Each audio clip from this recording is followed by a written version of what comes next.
Sup everybody, Logan here, stock investor, aka crypto investor, back with another video. Today we're going over the Aperture Finance token. Ticker symbol is APTR. Now this token is getting a brand new central exchange listing starting May 31st on a very big central exchange. We're going to go over the information on this token and how you can get it in just 1 second, but before we do that, just quickly, I am not a financial advisor. This is not financial advice. I'm not telling you to buy this token or anything like that. This is strictly just information. Take it with a grain of salt. Always do your own research first before investing in anything, especially crypto, because crypto can be very volatile. Also, there is a ton of referral codes down there in the description box. Have a look at those. Best referral codes for the best crypto apps. You can get yourself free money, free rewards, free crypto, things like that, just by using those referral codes down there and funding your account. It's real simple. Referral codes benefit both of us, so check them out in the description box. And let's get into Aperture here. So, Aperture, an intent-based infrastructure powered by a chatbot UX that revolutionizes the user blockchain interaction. So this token is getting a brand new central exchange listing starting May 31st, 10 a.m. UTC time. This token will be listed on Bybit. So if you're looking to get this token, one way to get it would be to download Bybit from the Google Play Store or the Apple App Store, or get it on your PC. Go into the trade section after you fund your account with USDT and search the ticker symbol APTR. And then on May 31st, you just buy the token. It is that easy. So I'm going to put their Twitter up in the corner of the screen over there. It is at Aperture Finance. They have 172,600 Twitter followers. Very popular project. Gold verified checkmark. Almost 900 tweets. It says that they have a link to their app right there. app.aperture.finance. Their webpage is just aperture.finance.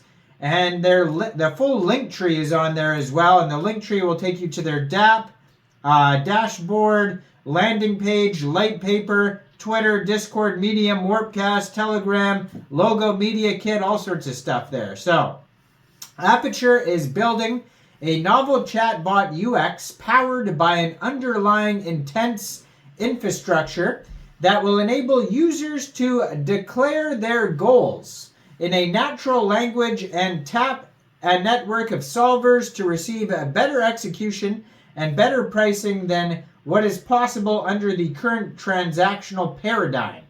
The rest of the utilities here, they have an end-to-end example, types of solvers, application layers, intent, infrastructure, and UX.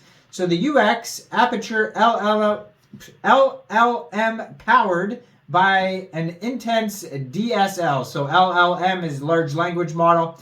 To begin, we'll start with the cornerstone of any mass adoption movement, the user experience. So the current DeFi UX is centered around a transactional approach that requires users of varying technical acumen to sign off on a delta or state change, hoping the change yields the end state that they had in mind. But with intents, we put that end state front and center as the focal point of our users' experience. By using the power of modern large language models and a proprietary intense-oriented program language, we seek to enhance the expressibility of users' intents. This will allow users to articulate their transactional goals and preferences more intuitively and efficiently, thereby tapping into blockchain's potential with greater ease and precision. The best approach to allow a user to declare their desired end state is to remove the constraints of knobs and buttons and allow the user to express in natural language what they want. Of course, this begets a need to then translate natural language into blockchain code. This is where the DSL, or domain-specific language, comes in.